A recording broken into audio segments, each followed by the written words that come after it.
कि सांसारिक सुखों का परिणाम तुरंत आ जाता है, जैसे समोसा जलेबी खाने का, काम क्रीड़ा का, परंतु नाम जप का सुख आनंद बहुत देर तक नहीं आता महाराज जी। यद तग्गे अमृतोपमम परिणामे विस्मयु तत्सुखम राजसम स्मृतम। जिसकी शुरुआत अमृत जैसी लगे उसका परिणाम विष होगा, और वो राजसिक तमोगुणी ये सब संसार की वस्तुएं हैं। अच्छा, अगर सुख मिला जैसे समोसा का, फिर कभी समोसा की मांग ना हो तो माने कि सुख मिला, ऐसा होता है बार बार होती है। इसका मतलब सुख नहीं मिला, केवल सुखाभास था। सुखाभास मतलब सुखाभास जहां सुख है नहीं, केवल सुख की बात लगती है। जैसे कुत्ता हड्डी लेकर के एकांत में भागता है कि दूसरा कुत्ता छीन न ले, मेरा सुख है, और चबाता है तो उसके गलफरों से खून निकलता है, तो देख देख कर आनंदित होता है, फिर चबा रहा है, तो उसका भ्रम ही है ना।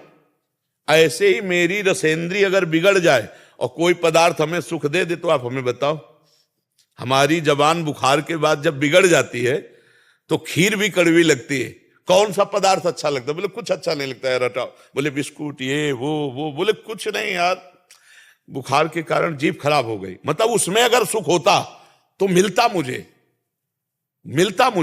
मतलब मेरी रसेंद्री में सुख आकर्षण भ्रमात्मक है तो उसमें स्वाद है। अगर मेरी जबान में छाला पड़ जाए तो किसी भी स्वाद में आप विचार करो। हमारी घ्राणेन्द्रिय बिगड़ जाए तो कोई सुगंध हमें नहीं लगेगी, हमारा स्वास्थ्य बिगड़ जाए तो हर भोग। तो सुख का सत्य वस्तु त्रिकाल सत्य होती है। समोसा चटनी खाकर जो सुख मिला तो फिर केवट की तरह कह देना चाहिए भगवान अब कछुनाथ लचाही, ऐसा तो नहीं हुआ, ऐसा नहीं हुआ। इसका मतलब ये भूत के लड्डू है, जैसे स्वपन के लड्डू, स्वपन में सब खाया पिया लेकिन जगह तो कुछ नहीं, 4 घंटा बाद फिर वही मांग। मान लो पेट भर लिया, फिर 4 घंटे गणित लगाया, अब क्या पाया जाए, पूरा जीवन हो गया पाते पाते, आज तक तृप्ति नहीं हुई। क्या सुख है ये सुख है। एक बार केवट ने भगवान के चरण स्पर्श किए, पखारा, तो चिल्ला के कह पड़ा अब कछुनाथ न चाहिए मोरे। ये सुख है, ये सुख है जिसमें ये हो जाए कि अब तृप्त हो गया, अब प्रभु मुझे नहीं चाहिए। कल का चरित्र था, महाराज ययाति देव सुंदरी देवयानी से विवाह किया, और वृषपर्वा की पुत्री शर्मिष्ठा से भी पत्नी का भाव रखा, 3 पुत्र हुए। जब देवयानी ने जाना कि दासी से 3 पुत्र हुए, तब उन्होंने कहा मुझ सुंदरी से तुम्हें तृप्ति नहीं हुई, हमने कहा था इस दासी को कभी सैया पे ना आने देना। अब शुक्राचार्य जी के पास चली गई, उनके पिता थे शुक्राचार्य जी, और शुक्राचार्य जी से साफ दिला दिया ययाति को कि बूढ़े हो जाए और शक्तिहीन हो जाए। महाराज ययाति बूढ़े हो गए, तब देवयानी से कहा तुम्हें होश है, तुमने अपने लिए खतरा मोल ले लिया। जब हम तुम्हारे पति बूढ़े हो गए, किसी काम के नहीं रह गए, तो तुम्हारा जीवन क्या। तो उन्होंने फिर पिताजी से प्रार्थना की, बहुत ध्यान से सुनना। तो उनके पिताजी ने कहा जो पुत्र तुम्हें अपनी जवानी दे दे उससे ले लो। 5 पुत्र थे, जो पुरुजी महाराज थे उनके पुत्रों में। उन्होंने कहा पिता का पूरा अधिकार है हमारे जीवन पर, और मैं अपनी आयु देता हूं। 1000 वर्ष अपने पुत्र की जवानी से भोग भोगा, तब उनको घृणा पैदा हुई इस बात से कि तृप्ति ही नहीं हो रही। तब उन्होंने कहा एक पुरुष को संसार के सब भोग दे दिए जाएं जो भगवान से विमुख है, तो भी उसे तृप्ति नहीं हो सकती। सुख तो भगवान सुख सिंधु के नाम में, रूप में, लीला में धाम है, जो हम प्राप्त करके ऐसा लगने लगता है कि अब कुछ नहीं चाहिए, हृदय से आने लगा कुछ नहीं। ये सब घृणास्पद दिखाई देते हैं। कौन सुख अच्छा बताओ अच्छा है? जबान में मिठाई खाओ और तुरंत उल्टी कर दो, फिर देखने लायक नहीं रहेगी। और अगर पेट में रुक गई तो ऐसी गंदी चीज निकलेगी पूछो मत। मल बढ़िया जूस पियो, थोड़ी देर में पेशाब बन करके गंदा निकल जाए। ये फैक्ट्री है मलमूत्र बनाने की। अच्छा, भोग में कौन से सुख? वही मलमूत्र के द्वार है। कौन सी ऐसी बात है जो सुख वाली है? हमें बताओ। ये केवल भ्रम है। सुख तो आपका स्वरूप है, सुख भगवान का स्वरूप है। ना आप अपने स्वरूप को जानते हैं, अपने को स्त्री पुरुष मानकर व्यवहार कर रहे हैं, और ना भगवान की याद है, इसीलिए संसार अच्छा लग रहा है। अगर भगवान की याद आने लगे तो फिर नहीं खान पान ते भावे है, नहीं कोमल वसन सुहावे है, सब विषय लगे ते खारा है, हरियासिक का मग न्यारा है। ये भ्रमात्मक सुख है। देखो, सुख तो आप फिल्म में भी लेते हैं, पैसा दे के 3 घंटे बैठ के फिल्म में सुख लेते हैं। क्या सुख है आप हमें बताओ? सूंघने का, खाने का, चखने का, बोले देखने का। क्या पर्दे में क्या है? स्त्री है, पुरुष है, सब झूठा, खेल भी झूठा। झूठे खेल को पैसा देके 3 घंटे सुखपूर्वक एकाग्रता पूर्वक देखते, हमारी इतनी ज्ञान शक्ति है। झूठे में झूठा, फिल्म क्या है? झूठे में झूठा, और उसको हम पैसा देके 3 घंटे समय बर्बाद करके आनंद लेते और बड़े मौत से निकलते। 3 घंटे अमुक फिल्म देखी। अब ऐसे बुद्धिमान को क्या निर्णय कराया जाए कि सुख किसे कहते हैं? जो झूठे केवल चित्रों में 3 घंटे मन लगा सकता है, वो कहीं भी फंस सकता है। जो विवेकवान है वो ऐसे झूठे सुखों को स्वीकार। सुख तो भगवान में, एक बार मन लगा के देखो भगवान में, एक बार भगवान का नाम जप करके देखो, तो सुख में आप रोने लगोगे, आनंद में रोने लगोगे। ठीक है ना? महाराज जी, मेरा ये था कि जैसे हम जब करते हैं तो उसमें जब तक वासना रहेगी, जब तक पाप रहेगा, तब तक नाम का सुख नहीं मिलता। ये जो पार्थिव चीजें हैं, ये तो इंद्रियजन्य है, हमारा इंद्री से कोई लेना देना नहीं। हम भगवान के अंश है, हमें सुख की अनुभूति भगवान से होगी। और जिस दिन पाप नष्ट हो गए सब, उस दिन अगर राम या कृष्ण हरि राधा कहते हुए रो न दे तो हमें बताना। राधा तो एकदम आनंद की ऐसी बाढ़ आएगी कि रो पड़ोगे और कहोगे कि जिंदगी में सुख कहीं ऐसा नहीं मिला, ऐसी शांति नहीं मिली जो भगवान में मिली। अगर ना मिली होती ना तो हम बचपन से लगे थे, हम कह देते। ऐसा नहीं है। भारी कष्ट की स्थिति में भी आनंद का, केवल तुम्हें सूचना मिल जाए कि तुम्हारी दोनों किडनी फेल है, फिर चेहरे का रंग ना उतर जाए तो बता देना, तुरंत फोटो बदल जाएगी। हर कष्ट सह रहे हैं और भगवान के बल से, भगवान के भजन के बल से आनंदित होकर 12 बजे रात के जग करके ये दिनचर्या हमारी चलती है। निरुत्साहित नहीं, हतोत्साहित नहीं और परेशान नहीं। और परेशान पक्का है, पूरा शरीर कष्ट से पीड़ित है, डायलिसिस होता है, भरपेट पानी नहीं पी सकते, भोजन की तो बात जाले दो। तो भगवान के भजन में अगर सुख, मैं डॉक्टर हूँ, डायलिसिस तो बहुत गंदी चीज है। हाँ, बहुत बहुत, मतलब कि निचोड़ देती है। हम तो प्रिया प्रीतम के जल हैं, उन्हीं के बल से ये हम आपको बता रहे हैं कि भगवान में सुख होता है। अब ये तो बाहरी बात है, ये शरीर का उदाहरण। अंतर में जो भगवान सुख देते हैं उन तुम्हें कैसे बताएं? और मिलता है, देर में मिलता है, बहुत देर में। वैसे तुरंत ही मिलना शुरू हो जाता है। जैसे आप कई दिन के भूखे हो और आप एक कवल पाओ तो क्या आपको तृप्ति होगी? नहीं, जलन होगी। जब आधा पेट हो जाओगे तब आपको लगेगा आह। पर वो आह तो पहले ही कवल से शुरू हो गया था, तृप्ति तो पहले ही कवल से शुरू हो गई थी, पर अनुभव होगा जब आधा पेट हो जाओगे, कई दिनों के भूखे। तो जन्म जन्मांतरों से भगवदानंद के भूखे हम। अब जब हम शुरू करते हैं राधा राधा राधा, तो ना अच्छा लगता है, एक जलन सी लगती है। अब जब कम से कम 24 घंटे में 12 घंटे अधपेट राधा राधा राधा, तो देखो फिर नशा छा जाएगा, आनंद मगन हो जाओगी। और ये लोग कितनी देर टिकोगे? अब जाना है, अब कहाँ जाना है पता नहीं है। सोचो, कोई अपना नहीं है, वहां पैसे का दम नहीं चलता, और जो पैसे कमाए सब बैंक बैलेंस यही रह गया। इसलिए समझ लो कि नाम ही तुम्हारा साथी है। तो राधा राधा जप लो, स्वाद मिले चाहे न मिले, आगे चलकर ये परमानंद प्रदान करेगा, सुख प्रदान करेगा। नितिन जी दिल्ली से। श्री हरिवंश। श्री हरिवंश महाराज जी। महाराज जी, आपके चरणों में कोटि कोटि प्रणाम। महाराज जी, आपकी कृपा से आपके द्वारा दी गई दिनचर्या का निर्वाह करने का पूर्णतः प्रयास करने का प्रयास कर रहे हैं। जब आपका सत्संग सुनते हैं तब ऐसा लगता है कि मन आपके द्वारा बताए गए भक्ति रास्ते की पूरी तरह समझ रहा है, स्वीकार कर रहा है। पर जब संसार के कार्यों में लगते हैं, घर ऑफिस के, वहां की कंपटीशन और भीड़ भाड़ को देखकर ऐसा लगता है कि ये सच है या वो सच है। अर्थात वृंदावन में भक्ति वाली दुनिया सच है या संसार की? महाराज जी, दोनों में बड़ा दुविधा सी हो जाती है। हाँ, माया का प्रभाव ऐसा ही है और भक्ति का प्रभाव ऐसा ही है। दोनों भगवान की प्रिया हैं, भक्ति भी भगवान की प्रिया है और माया भी भगवान की प्रिया है। अब आपको देखना है कि चलना किधर है नहीं? हाँ, तो मायाकृत बाजार में जाएं, लेकिन हमें खरीदना क्या है? संसार में है, हमारा उद्देश्य क्या है? अगर ये सत्य होता तो सब लोग भोग रहे हैं, सब सुखी हो जाते ना। फिर ये मार काट, हिंसा, ये नाना प्रकार की द्वेष क्यों होता है? भाई अपने अपने पास सुख है, भोगा, शांत हो गए, भाई हम तृप्त हैं, हमारे पास सब सुख है। लेकिन कोई तृप्त नहीं, जिसके पास जितना है उससे ज्यादा वो असंतुष्ट है, वो दूसरे को भोगना चाहता है, दूसरा जो जिसके पास है वो तीसरे को भोगना चाहता है। मतलब एक मायाकृत है, इसमें सत्य वस्तु नहीं है। नहीं, महाराज भर्तरी का चरित्र एक बार सुनाया था। उन्होंने अपनी पत्नी पिंगला आसक्त थी अश्वपाल से, अश्वपाल आसक्त था राजा की नृत्यांगना से। कैसा है? वो पिंगला से संतुष्ट नहीं, चक्रवर्ती सम्राट की पत्नी से, अश्वपाल वो नृत्यांगना, और अश्वपाल से संतुष्ट है महाराज की पत्नी, उनको चक्रवर्ती सम्राट से पूर्ति। ये क्या है? ऐसे ही हर इंद्रियों का विलास असंतोष। आप देख लो, किसी भी क्षेत्र में देख लो, अगर एकमात्र आनंद की अनुभूति होती है तो भगवान के चरणों में प्रसन्नता, सहज आनंद, सहज संतोष। पर उतना भजन बने तब ना।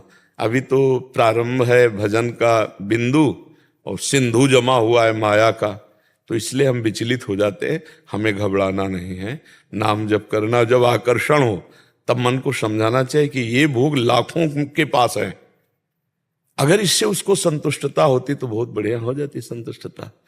केवल मान्यता की संतुष्टता होती है। जब तक भगवान से जीव नहीं जुड़ा तब तक उसको आनंद की अनुभूति नहीं हो सकती। बहुत गिरी स्थिति होती बच्चा, जिनको तुम बहुत ऊंची समझते हो, वो जब बैठते तो बहुत गिरी स्थिति होती है, क्योंकि भगवान का आश्रय नहीं होता, भोगों का आश्रय होता है, पद का आश्रय। और इतने अपराध बन जाते हैं कि हृदय जलता है, हृदय अशांत हो जाता है। इसीलिए कहते धर्म से चलो।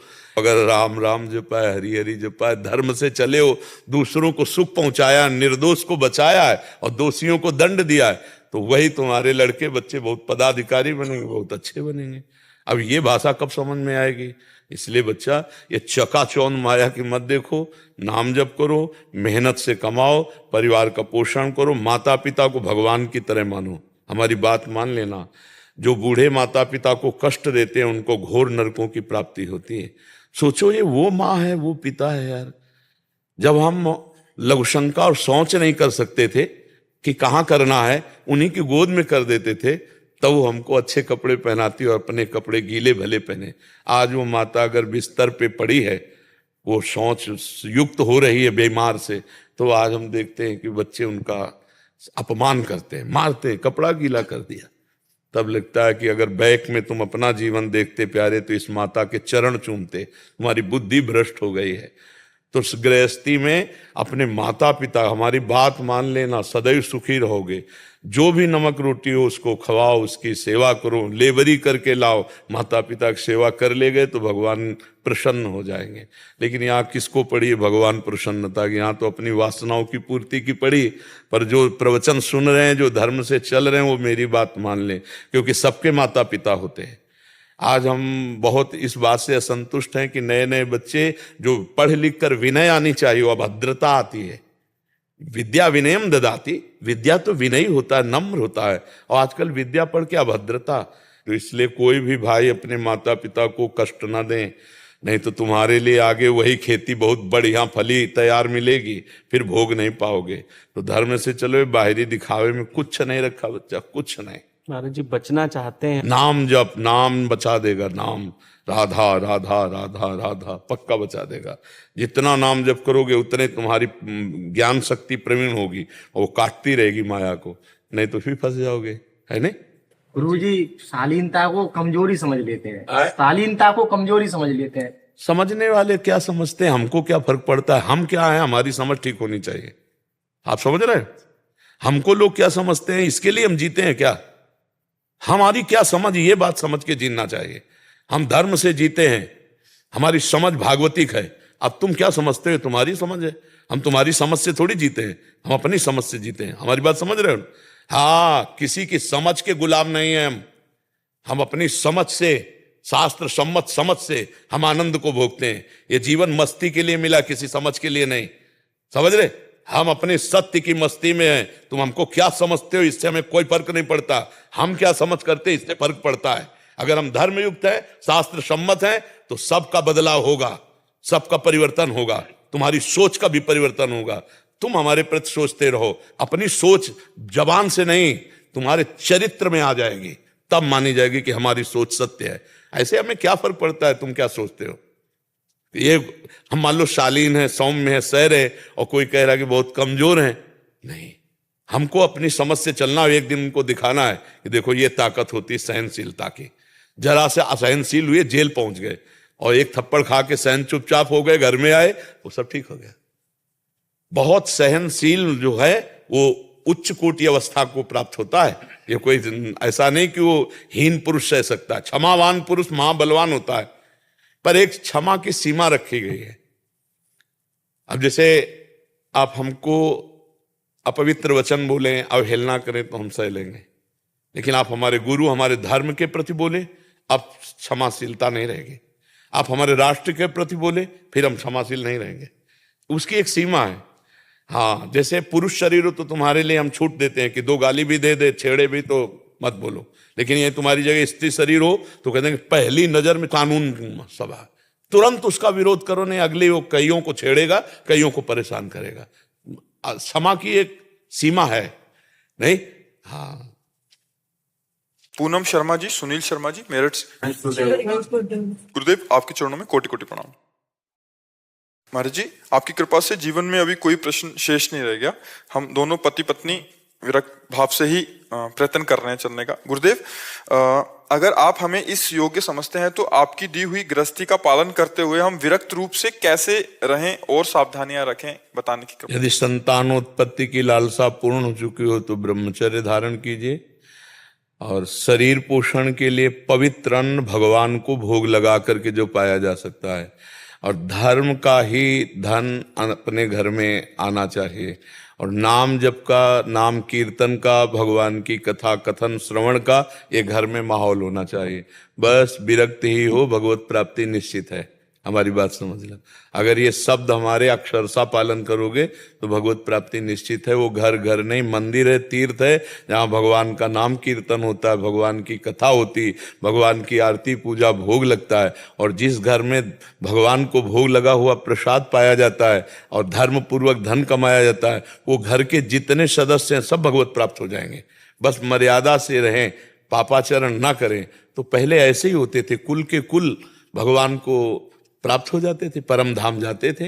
अब व्यभिचार प्रवृत्ति, धन में विशेष आसक्ति, चाहे वो पापाचरण से ही क्यों ना आवे, स्वाद दृष्टि से भोजन पाना, भगवान ऐसे बैठे हैं और जल्दी गरम गरम पकोड़ा चटनी खाना पीना, वो भगवान की प्रति भक्ति भाव नहीं रह गया, तो वही बुद्धि भ्रष्ट होती जा रही, फिर वही कलह अशांति। देखो जिस घर में देखो ना, तो गृहस्थी भी भगवान का पूजा गृह है। घर परिवार के सदस्य सब भगवान के हैं। नाथ सकल संपदा तुम्हारी, मैं सेवक समेत सुतनारी। बहुत धर्म में जीवन व्यतीत करे तो घर में रहते हुए भी वो संत है, वो निश्चित भगवान को प्राप्त होगा। अगर वास्तविक गृहस्थी से भगवान की प्राप्ति करनी है, इससे बड़ा कोई धर्म नहीं है गृहस्थ धर्म से। संत महात्माओं का भरण पोषण गृहस्थ से होता है। बड़े बड़े परमहंस भिक्षा मांगते हैं गृहस्थ के यहाँ, पैदा होते हैं गृहस्थ के यहाँ। और गृहस्थ यदि स्वयं नाम जप करता है और नाम जापक संतों की, भक्तों की सेवा करता है और अपने परिवार में अधर्म का आचरण और अधर्म का धन नहीं आने देता, वो महात्मा ही है, वो घर उसका तीर्थ ही है। जिस घर में नाम कीर्तन हो रहा, भगवत चर्चा हो रही, वो तीर्थ ही है। तो आप अपने धर्म से चलो। वैराग्य वेश बदलने की जरूरत नहीं, उद्देश्य बदलने की जरूरत है। अगर हमारा उद्देश्य बदल गया तो सब ठीक हो जाएगा। धर्म शास्त्रों का जो कथन है वो जगत मंगल के लिए है। भूरिदा जना, वो बड़े दानी कहे गए हैं जो भगवान की चर्चा करते हैं, लेकिन भगवान की चर्चा सिर्फ भगवान के लिए, धर्म की चर्चा धर्म के लिए, धर्माचरण दिखावे के लिए पाखंड नहीं है, दम्भ नहीं है। भरोसा जिस कोटि का लिया है उसी कोटि का व्यवहार भगवान करते हैं। वो अनंत ब्रह्मांडों का पालन पोषण कर रहे हैं, भक्त का अपने नहीं करेंगे, शरणागत का नहीं करेंगे। तो गृहस्थ धर्म बहुत उत्तम धर्म है। विरक्त धर्म यद्यपि आश्रम गुरु धर्म है, लेकिन वो अपनी मर्यादा से चले तब, नहीं तो ढोंग और पाखंड से आश्रम गुरु पद नहीं होता, फिर नरक की प्राप्ति होती है। गृहस्थी में है कि अतिथि सेवा, संत सेवा, पशु पक्षी की सेवा और अपने परिवार का पोषण और नाम जप, और गुप्त, न कोई तुम्हें प्रणाम करेगा, न तुम किसी को दान, तो किसी का दान लोगे तो तुम बहुत जल्दी उन्नति को प्राप्त हो जाओगे। इसलिए धैर्य पूर्वक अपने गृहस्थी का पालन करते हुए खूब भजन करो, गुप्त रूप से, इसी से भगवत प्राप्ति हो जाएगी। देवशेखर विष्णुदास जी, अयोध्या जी से। जय श्री राम। जय श्री राधे महाराज जी। हरे कृष्णा। महाराज जी, आपके दर्शन करना भगवत प्राप्ति का मार्ग प्रशस्त करना है। मेरा एक प्रश्न है महाराज जी, हाल ही में गुरुदेव का तिरोभाव हो गया। प्रश्न है कि गुरु की अनुपस्थिति में गुरु के प्रति समर्पण भाव कैसा बना रहे। हाँ, ये बात तो है कि गुरु की अनुपस्थिति की संभावना मात्र से हृदय कांप उठता है। चाहे कोई कितना भी हो ना, गुरु माँ है, जैसे माँ नहीं होती, हर दुख सुख हर बात हमारे वो चपत भी जमाते हैं और प्यार भी करते हैं, लेकिन वो मरण धर्मा नहीं है, वो अविनाशी सत्ता है। वो अंतर ध्यान कर लेते हैं अपने को। कभी शिष्य के सामने अवसर आया तो प्रकट किया, अब वो अंतर ध्यान कर लिए, वो हैं। जो हैं वो त्रिकाल हैं, जो त्रिकाल हैं वो सर्वत्र हैं। सर्वत्र हैं तो आपके समीप भी हैं, आपके हृदय में भी हैं। जब हम गुरु की ये महिमा जानेंगे तो हम कभी ऐसा अनुभव नहीं करेंगे कि हम गुरु विहीन हैं। जब अखंड मंडलाकारम व्याप्तमेन चराचरम, तो यहां भी तो विराजमान है गुरुदेव। बस गुरुदेव के वचन और आज्ञा, इसको कभी न टालें तो गुरु के सानिध्य में रहेंगे।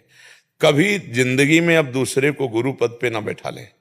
शिक्षा किसी की भी सुन ले जो अपने गुरु की परंपरा और पद्धति से मिलती हो, अन्यथा भगवत चर्चा सुना जय हो। चलेंगे हम वही जो हमारे गुरुजी ने कहा, जपेंगे हम वही जो हमारे गुरुजी ने हमको दिया, सोचेंगे वही जो गुरुजी ने सोच दी है। श्री कृष्ण के प्रति हमारी आंतरिक वही हमारी सोच रहेगी। बस इसी निष्ठा में रहना तो अंत समय तक देखोगे कि आप गुरु में ही हो और गुरु आपको लिवा जाएंगे। बस गुरुदेव आपको ले जाएंगे। हाँ महाराज जी, आपका एक और प्रश्न था। कह रहे थे कि हम अयोध्या जी में भक्ति का प्रचार प्रसार करने का यथोचिष्ट करते हैं। महाराज जी ये कह रहे हैं कि हम कहते हैं कि गोलोक सबसे बड़ा है, तो वहाँ साकेत, जो रामानंदी संतों कहते हैं साकेत, तो गोलोक बड़ा तो साकेत भी तो बड़ा है। बिल्कुल बिल्कुल, इसमें आपको काटना नहीं चाहिए और आपको परेशान नहीं होना चाहिए। जो गोलोक है वही साकेत है, जो साकेत है वही गोलोक है। ये 10-20 धामों के नाम कहे जाते हैं। जो जिस भावना से भगवान को बसता है, परम धाम वही रूप प्रकाशित कर देता है। जब हम साकेत भावना करेंगे तो हमारा जो गोलोक वृंदावन धाम है वही साकेत धाम होकर सिया राम के रूप में उनको अनुभव में आएगा। जैसे हम कह रहे हैं राधा कृष्णमयी सृष्टि है, चिद चिद लक्षणम सर्वम राधा कृष्णमयम जगत, क्योंकि हमारे उपास्य देव हैं। और गोस्वामी तुलसीदास जी कह रहे हैं सिया राम मैं सब जग जानी करूं प्रणाम जोरी जुग पा। आप इसे काट सकते हैं क्या? नहीं ना। तो जो कह रहे साकेत बड़ा है तो आपको कहना हाँ बहुत, वही बड़ा है, क्योंकि आपकी समझ में होना चाहिए कि गोलोक ही साकेत है। जब हम दो कर लेंगे तो फिर झगड़ा होने लगेगा। साकेत वाले अपने कहेंगे और गोलोक वाले अपने कहेंगे। ऐसा जैसे हमसे कोई कहे कि राम जी बड़े हैं, बिल्कुल बिल्कुल, लेकिन किससे बड़े हैं? सबसे बड़े हैं। सबसे बड़े हैं ना, तो वही तो है हमारे, जो सबसे बड़े वही तो हमारे है। उन्हें तुम राम जी कह रहे हो, हम श्याम जी कह रहे हैं, और तुम साकेत कह रहे हो, हम गोलोक कह रहे हैं। बात वही है, दो नहीं है। बस अंदर से समझ लीजिए।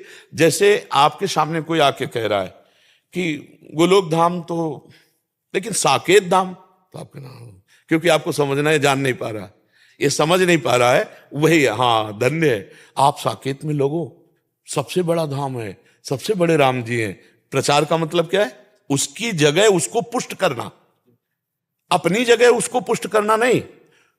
भक्ति प्रचारक को एक प्रवीणता चाहिए। जैसी जैसी जाय सुहाई आई सकल चरणन भजे। अब उपदेश भक्ति को कहो, जैसी विधि जाके चित रहो लयो सुमन वांछित सफल। ये प्रवीणता चाहे कि जैसे आपके पास राम भक्त आ गया तो उससे इतना आपको घुल मिल जाना है कि उसको लगे कि मेरे राम जी की कृपा हुई कि ऐसे वैष्णव का संग प्राप्त हुआ। धन्य है राम जी, मर्यादा पुरुषोत्तम भगवान राम, और धन्य है आप जो उनके दासत्व में वो प्रसन्न हो गया। और हम धन्य अपने ही प्रभु की कह रहे हैं, क्योंकि वही है। आपको अनुभव है कि वही है, दूसरे तो नहीं ना। एक के सिवा दूसरा नहीं, ये शास्त्र कहता है। बस हमको कभी झगड़े में नहीं पड़ना, गोलोक साकेत राम जी श्याम जी नहीं। अब देखो, हम जैसे राम जी के उपासक हों और आपसे मिले और आप जरा भी छोटाई की बात करोगे तो आपके प्रति और आपकी वाणी के प्रति हमारी अश्रद्धा हो जाएगी। और जब आप ये कहोगे कि धन्य है आप जो श्री राम जी के ऊपर, छाती फूल गई ना, उपासक पुष्ट हुआ ना। और आप करने क्या चले थे? प्रचार ना हुआ ना, प्रचार उन्हीं हरि का प्रचार हो गया। एक बार महाप्रभु चैतन्य देव अपने परिकर में मुरारी गुप्त, तो उनसे कहा कि हम सब कृष्णानुरागी हैं, वो आप सियाराम के अनुरागी हो, सुनो छोड़ दो और आ जाओ कृष्णानुरागी। अब महाप्रभु की आज्ञा पर इष्ट प्रेम विकल हो गए, प्राणों पे आ गई और महाप्रभु के चरण पकड़ लिए, बोले प्रभु आपकी आज्ञा उल्लंघन का मतलब मृत्यु, मैं जीना नहीं चाहूंगा आपकी आज्ञा उल्लंघन। पर प्रभु मैं सियाराम जी को नहीं, गले लगा लिया और क्या कहा, यही देखना चाहते थे कि तुम्हारी सियाराम के प्रति कितनी आसक्ति है। बस महापुरुषों ने जो जहां है वही स्थापित कर दिया। अपनी बात हम उसके सामने कहते हैं, जैसे हमसे कोई पूछे कि आप बताओ हम क्या जपें, तो हम कहेंगे राधा राधा राधा। नहीं, हम यही कहते राम कृष्ण हरि जो नाम प्रिय लगे भगवान का जपो।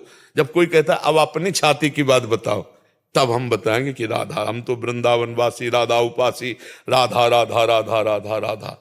अब हमसे कोई पूछेगा तो हम अपनी बात तब बताएंगे, नहीं तो हम शास्त्र की बात बताएंगे, धर्म की बात बताएंगे। जो जहां भाव लेके आया उसको वहीं पुष्ट कर देना। ब्रह्म ज्ञान के जन आते हैं, हम वहीं पुष्ट करते हैं, ब्रह्म ज्ञान में ही पुष्ट, क्योंकि आप लेने आए हो ना, और हमारी श्री जी दाता है।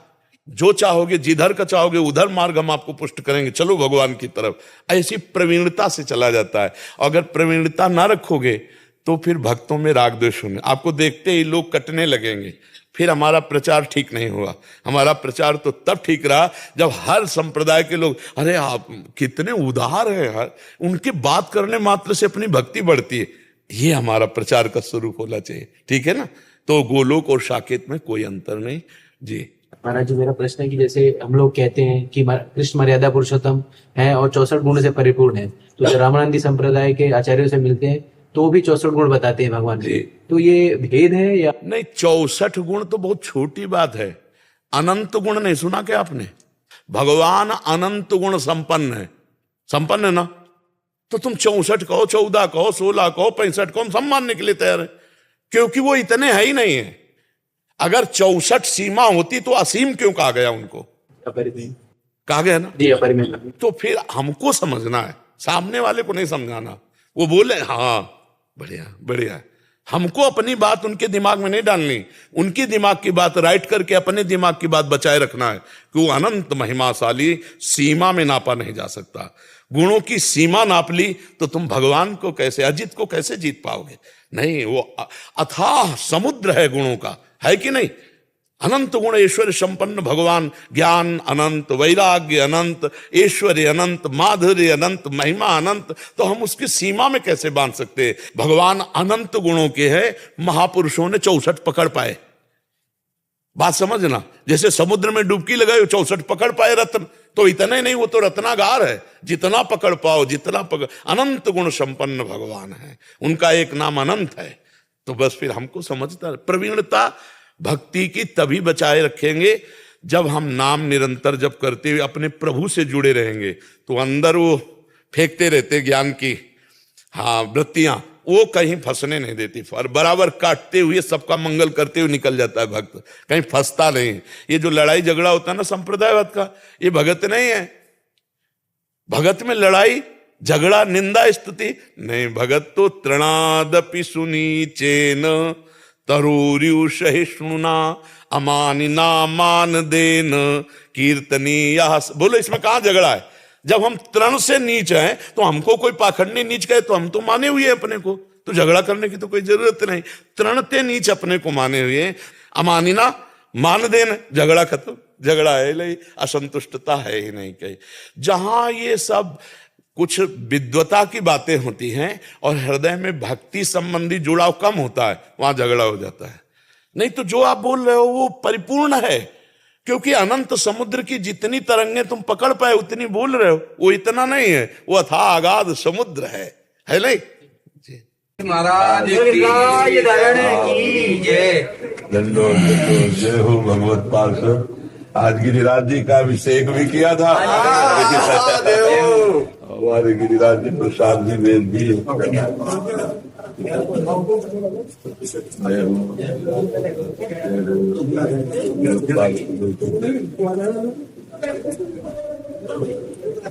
ये माला प्रसादी की अमनिया है ना, अमनिया से गिरिराज पे धारण करवाते हो।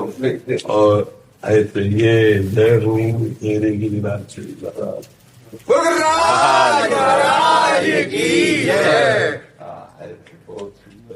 और लाओ सब ब्रजवासियों को दुपट्टा पहना, ग्वाल मंडली ठाकुर जी नंद के लाला की जय। बोल श्री राधे। बाबा या चौखट पे ब्रजवासी इनका दिल खो गया और प्रेमानंद बाबा हमारा हो गया, प्रेमानंद बाबा हमारा हो गया। नंदगांव के सर्कल के उनको भी पहनाओ दुपट्टा।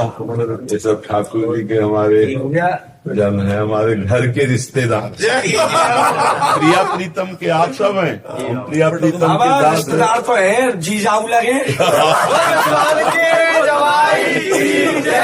गिरिराज जी को और नंदलाला को एक संग मिलन में हो, एक ही है, अलग रूप अनेकों। श्री कृष्ण रूप ही गिरिराज जी है। जिस समय नंद बाबा भोग लगाए ना, तो लाला भोग लगाने में भी था और भोग पाने में भी लाला था। एक रूप से बजाता है, दूसरा रहे बजाया और सहस्त्र बजा फैलाए के और मांग मांग के खाया। बाबा तोते तो ऐसी प्रीत लग गई है कि जब तक सुबह के दर्शन ना होवे ना, दिन बढ़िया ना जावे। आप ब्रजवासियों का अपनापन यही है। हमारे प्रिया प्रीतम प्रसन्न कैसे पता चलता है? आप ब्रजवासियों से पता चल। जब नंदगांव बरसाना गिरिराज के ब्रजवासी कहते हैं बाबा जी मेरो, तो मुझे लगता है प्रिया प्रीतम बोल रहे हैं इनके मुख से मेरा।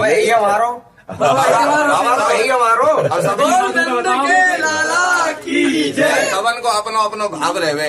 अब कोई कछु तरीका दिखावे, कोई कछु तरीका दे। अब हम तो ब्रजवासी हैं बाबा, हमारा तो ये कई भाव है तुम्हारे कार्य। तुमसे मिलना, बातें करना बड़ा अच्छा लगता है। और कछु ना चाहिए बाबा जी। आज सुबह गिरिराज जी का अभिषेक किया वहां, और गिरिराज जी की कथा करी। गिरिराज जी का आना, गिरिराज जी के तीर्थों का अवगाहन, गिरिराज जी की महिमा, और फिर गिरिराज जी को यहाँ विराजमान। क्योंकि गिरिराज जी और प्रिया प्रीतम ये सब एक ही हैं। वही खेल हैं, वही खिलाड़ी हैं, और वही खेलने की सामग्री हैं। यहाँ दूसरा कुछ प्रवेश नहीं। ब्रज में सब प्रेम स्वरूप है, सब भगवत स्वरूप। यहाँ के खग मृग पशु पंछी लता तरु सब भगवत स्वरूप हैं, सब श्री कृष्णाकार हैं। अब ये कि उसके लिए थोड़ा नेत्रों का अंजन चाहिए, तो नेत्रों का अंजन ब्रजरज है। जो रज शिव सनकादि की आचत सो रज शीस चढ़ाऊं। ये ब्रजवासियों की चरण धूलि आंखों पे लगे तो थोड़ा दृष्टि बदले, तब समझ में आवे। हाँ। नंद के लाला की जय। अरे बोल विश्वान के जमाई चलेगा। रोके बाबा चारों दिशा सोबत सदा जाके संत समाज और सब देवन को देवे राजा मुकुटमणि गिरिराज। प्रसाद दो बाबा, 56 भोग का प्रसाद है। बाबा मातन में श्री मंगला की सुबह की गिरिराज जी की आज गिरिराज पूजा होगी। चकाचक आनंद हो ठाकुर जी के जा गुरु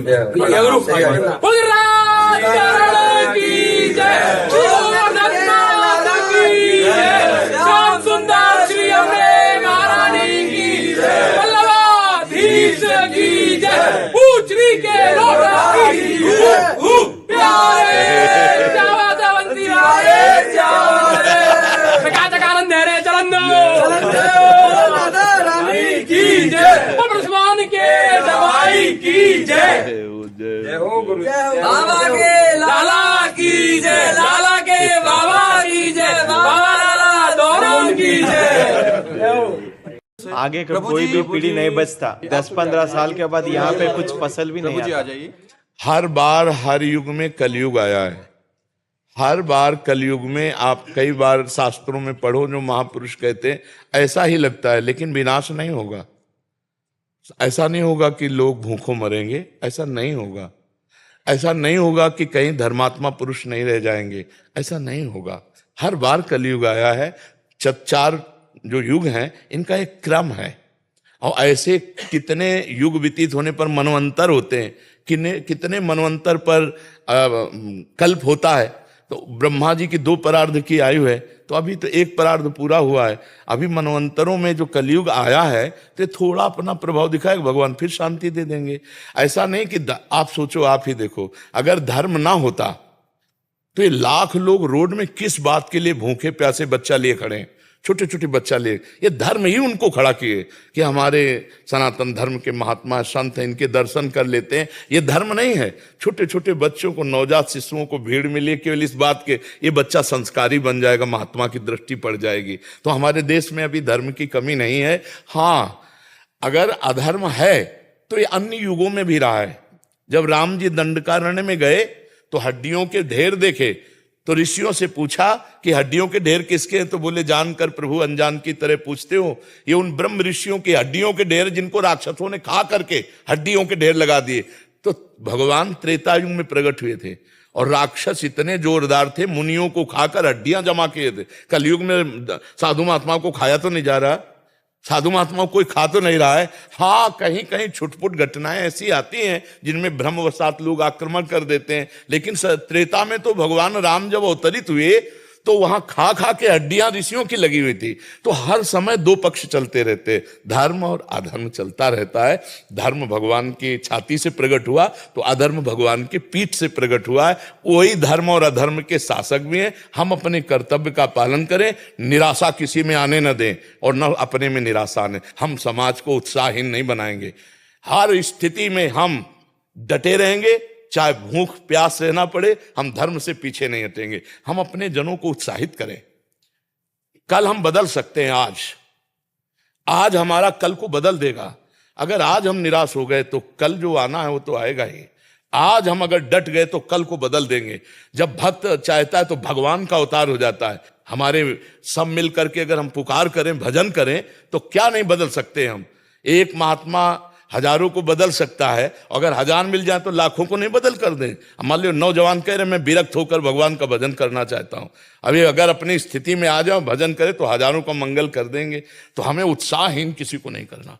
पृथ्वी बंजर हो जाएगी ऐसा नहीं हो सकता, क्योंकि भगवान ने सृष्टि की रचना की है तो भगवान की जिम्मेवारी पालन करना भी है। वो ऐसा नहीं होने देंगे। अगर एक जगह कहीं बंजर होता है तो दूसरी जगह कहीं बहुत उत्पत्ति कर देते हैं। अगर एक जगह कहीं हानि करते हैं तो दूसरी जगह कहूं बहुत लाभ कर देते हैं। ये 3 सिस्टम है उनके, सृजन, पालन और संहार, और तीनों बराबर होते रहेंगे।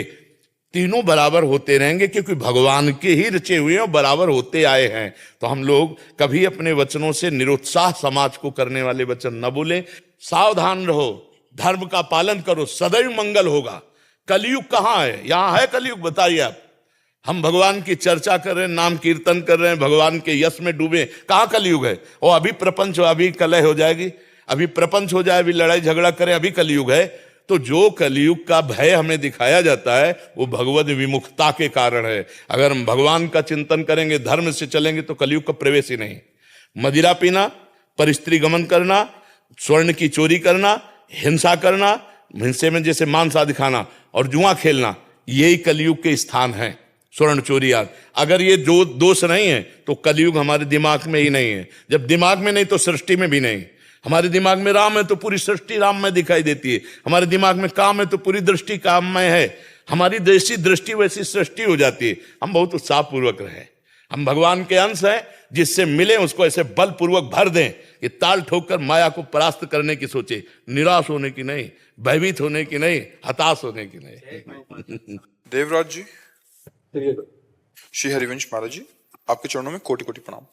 महाराज जी, मेरा प्रश्न है कि जो साधक आपकी कृपा से विरक्त मार्ग पर चलकर भगवत प्राप्ति करना चाहता है, महाराज जी उनमें से एक तो ऐसे हैं जो निरंतर आपके शासन में रहकर भगवान का अखंड भजन कर रहे हैं, और महाराज जी दूसरे वो हैं जिनके ऊपर आपकी कृपा तो है परंतु वो वृंदावन से बाहर रहकर भगवान का भजन कर रहे हैं, जिनका कभी कभी वृंदावन आना होता है। महाराज जी, दोनों साधकों के भजन में कोई अंतर होगा ऐसा? जो नजदीक रह रहे हैं, आज्ञा पालन कर रहे हैं, जैसी गति उनकी होगी वैसी गति लाख कोस दूर से रह के आज्ञा पालन वाले की भी होगी।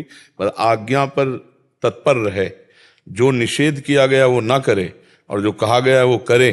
तो कहो सो कहाँ, जहाँ प्रभु ना ही, तो जहाँ प्रभु है वहीं गुरु है, वहीं सब महात्माओं की कृपा है। बस हम उसको आज्ञा को पालन करने में अपने जीवनी शक्ति को लगा दे।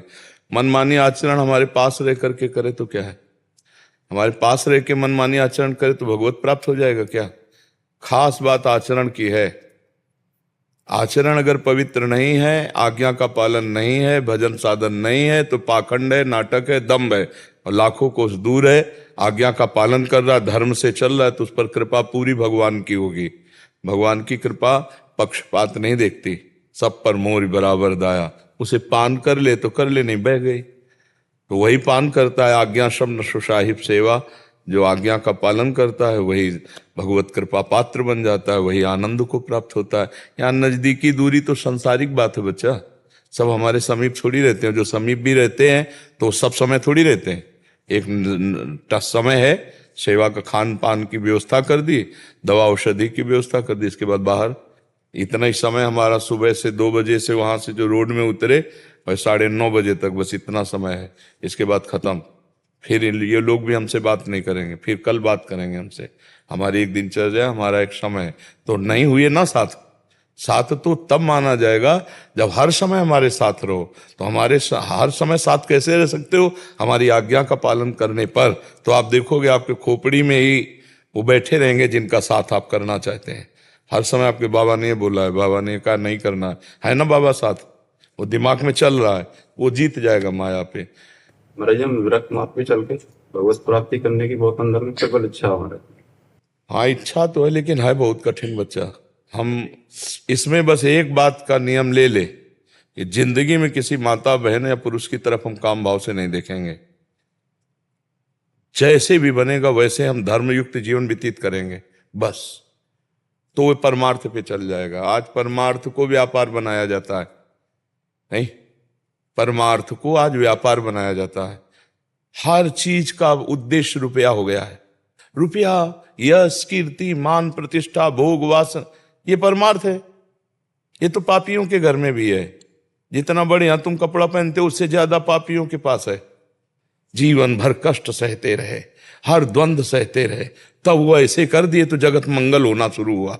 सर्वे भवन्तु सुखिनः सर्वे सन्तु निरामया। बड़े बड़े महात्मा हुए हैं जो भगवान के चरणों में अपने जीवन को लगा दिया, जगत मंगल किया। ऐसा नहीं कि भगवान का सपोर्ट नहीं मिलता, पर अपनी अगर इच्छा में दम है तब तो निकल जाओगे, नहीं तो घोर पाखंड 100 में 2 निकलते होंगे, वो भी एक मुश्किल समझ लो। नहीं 99 गिरा के माया रौंद देती है। कंचन, कामिनी, कीर्ति, भोग, वासनाएं, ये लो भोगो, तो समझता है यार ये तो बड़ी दुर्लभ चीज है। और दुर्लभ चीज श्री भगवान थे, जिनके कारण वो प्रश्नवाचक चिन्ह खड़ा करने माया आई और हम उसे दुर्लभ समझ लेते हैं। सब लोग भोग रहे हैं, वही भोग रहे हैं। दूरादपाश स्वजनान सुखमर्थ कोटिम सर्वेषु साधन वरेषु चिरम निराशा वर्षंत में सहजाद्भुत सौख्य धाराम श्री राधिका चरण रेणु महामिस्मरामी। अपने पारिवारिक जनों के सुखों का त्याग करके, रुपये के द्वारा प्राप्त होने वाले समस्त भोगों का त्याग करके, साधना के द्वारा प्राप्त होने वाले सुखों का त्याग करके, हे महारानी जो मैं केवल आपकी शरण में हूं। वर्षंत में सहजाद्भुत सौख्य धाराम, तब उसके ऊपर प्रेम की रस की वर्षा होती है। पारिवारिक सुख, संपत्ति के द्वारा प्राप्त सुख और साधना के द्वारा प्राप्त सुख, अगर उसमें भी हम भोग करते हैं साधना सुख का, तो वहीं गाड़ी रुक जाएगी। ये परमार्थ है। परमार्थ के अब चलने के परमार्थ बहुत कम जगह रह गया बच्चा, बहुत कम जगह। परमार्थ का पर्दा दिखा करके और पीछे अपनी वासनाओं की पूर्ति है, इसलिए। नहीं तो परमार्थ में वो दम है। 70 साल लोकांतर रहती, वो स्वयं तर जाए, लाखों करोड़ों अरबों को तार दे भगवान के भक्त में। मम भक्ति युक्तो भुवनम पुनात। आज प्रवचन सीखे जा रहे हैं केवल इस बात के लिए, जगत मंगल के लिए नहीं, कि हम भगवान का यश गान करके भगवान की भक्ति से स्वयं पूर्ण होंगे और सबको पूर्ण, ऐसा नहीं। अर्थ के लिए सीखे जाते हैं। ये परमार्थ का स्वरूप नहीं है। ऐसे ही भेष धारण करके और अपनी वासनाओं की पूर्ति के दूसरे खेल होने लगते हैं।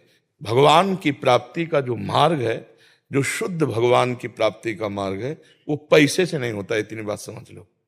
पैसे से भगवान के मार्ग में नहीं चला जा सकता, भगवान को नहीं खरीदा जा सकता। और जो पैसे से होता है वो मायाकृत ही होता है।